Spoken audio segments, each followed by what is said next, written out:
আলেম ওলামারা টাকার পিছনে ঘুরবে, এ দুনিয়া কিয়ামত হয়ে যাবে, কিয়ামত হয়ে যাবে। কিন্তু আমাদের দেশের ভিতরে ইচ্ছা করে আলেম ওলামাদেরকে জেলের ভিতরে নিয়ে গেছে। কত বড় জানোয়ার হতে পারে! এক একটা আলেমকে কলারে ধরে ধরে গরুর রশি দিয়া টানছে, ঠিক নেই? টানছে নি? কিন্তু আল্লাহ শেষ এমন বিচার করছে, কোটি কোটি ছেলে মেয়েদেরকে দিয়ে তাড়াইছে, ঠিক না? দেখেন, যখন বন্যা হয়েছিল কুমিল্লাতে, তখন কলাম আলেম ওলামারা পাশে দাঁড়িয়েছে, ঠিক কিনা? প্রত্যেকটা ইমাম সাহেব ওই এলাকা থেকে যুবকদেরকে নিয়ে, মানুষদেরকে নিয়ে সুন্দর করে বুঝায়া কি করছেন? তাদেরকে প্রাণ দিয়ে আসছেন, ত্রাণ দিয়ে আসছেন, খাবার দিয়ে আসছেন। কিন্তু আলেম ওলামারা অনেক সবার পাশে দাঁড়ায়, কিন্তু অবশেষে এই আলেম ওলামারা যাকে উপকার করে সে আলেম ওলামার বিপক্ষী হয়ে যায়, ঠিক কিনা? আলেম ওলামারা টাকার পিছনে ঘুরবে, এ দুনিয়া কিয়ামত হয়ে যাবে, কিয়ামত হয়ে যাবে। তার মানে বিশ্বাস করতে হবে এখনো পর্যন্ত কোন আলেম, এখনো পর্যন্ত কোন হুজুর, ইমাম সাহেব, খতিব সাহেব টাকার পিছনে ঘুরে না, টাকার জন্য ইমামতি করে না, টাকার জন্য খতিবগিরি করে না। উনি একমাত্র আল্লাহর জন্য ইমামতি করে, আল্লাহর জন্য খতিবগিরি করে, ঠিক কিনা? কি পাইছো? দুনিয়াটা নিয়ে, দেশটাকে নিয়ে যেভাবে পারতো সেভাবে খেলতেছ। কেউ বাপের দেশ, এটা কেউ বাপের দেশ, এটা 10 জনের দেশ।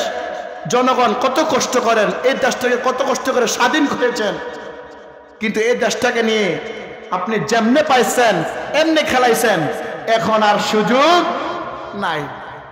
এটা কে করছে? এরা কে করছে? আল্লাহ করছে। বিশ্বাস রাখতে হবে ইনশাআল্লাহ। আমরা যে এখানে দেখবো অন্যায়, সাথে সাথে আমরা ওইখানে প্রতিবাদ করবো তো ইনশাআল্লাহ। আল্লাহ তো আমাদেরকে এই দুনিয়াতে পাঠানোর পর আমাদের যাবতীয় জীবনের, এই দুনিয়াতে থাকার সময়টা যা কিছু লাগবে সব দিয়েছে না ভাই? ও ভাই, সব দিয়েছে না? কেন সব দেওয়ার পরও আমরা কেন উল্টাপাল্টা কাজ করি? কেন আল্লাহকে বেজার করি? ওই সাহাবারা কেমন ছিলেন? সাহাবারা শুধু আল্লাহকে ডাকতেন, আল্লাহকে ডাকতেন, আর নবীকে মানতেন, ওই নবীর কাছে যাইতেন। যখন আমার রাসূল, আমার নবী, আপনার নবী বলেন, ওই সাহাবারা শুনে নাও, তোমরা বনি ইসরাইলের মতো বলিও না সামিআনা ওয়া আসানা, এই কথা বলিও না, বরঞ্চ বলো সামিআনা ওয়া আতানা। তখন সাহাবারা বলেন, দেখেন রাসূল শিখিয়ে দিছে কি, যে এটা বলতো আল্লাহর কাছে সামিআনা ওয়া আতানা, হে আল্লাহ আমি অপরাধ করেছি, আমাকে মাফ করে দেন। আর আপনি যে গুনাহ পছন্দ করেন না, অপরাধ পছন্দ করেন না, তাহলে আজকের পর থেকে আমরা অপরাধ করব না।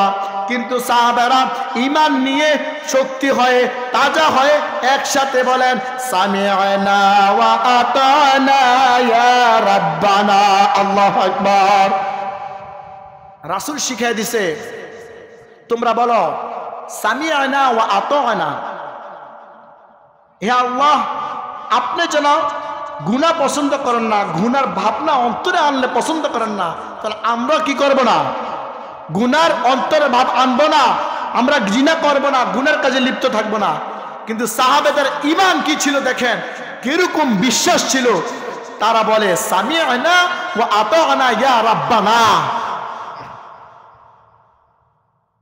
এই এলাকাতে যখন মাহফিল হয়, এই মাহফিলটা হওয়ার কারণে ঈমানটাকে তাজা করতে পারবা। কি করতে পারবা? এই দুনিয়াতে আমরা শুধু সংসার নিয়ে বিজি আছি, এই দুনিয়াতে আমরা এমন অপরাধ করি, মানুষদেরকে বিনা অপরাধে মারি। কোনো সালিশে গেলে, কোনো দরবারে গেলে, কোনো বিচারে গেলে অবশ্যই তার কাছ থেকে কিছু পাইলে বিচারটা ঘুরায় দেয়, ঠিক কিনা? কিন্তু ইসলামের আইন যদি তুমি চালু করতে চাও, ও ভাইরা শুনে নাও, অবশ্যই তুমি সর্বপ্রথম ইসলামের আইন চালু করতে হবে।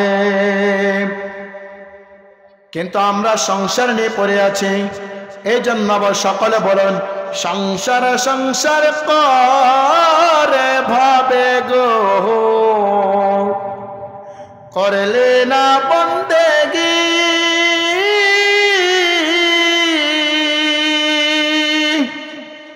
কি করে হিসাব দিবারে, অন্ধকার কবরে রে। ওরে যুবক এখন কেন বসে আছো রে? তো কি করতে হবে? নামাজ পড়তে হবে, ঠিক কিনা? সর্বপ্রথম আমাদের কি নামাজ। যে ব্যক্তি 5 ওয়াক্ত নামাজ পড়বে সমস্ত খারাপ কাজ থেকে নামাজের টানে বিরত রাখবে। কি রাখবে? বিরত রাখবে। যদি আপনি নামাজ পড়েন ওই খারাপ কাজ করার জন্য আপনার সাহস কুলাবে না, ওই নামাজে খারাপ কাজ থেকে আপনাকে নিয়ে আসবে।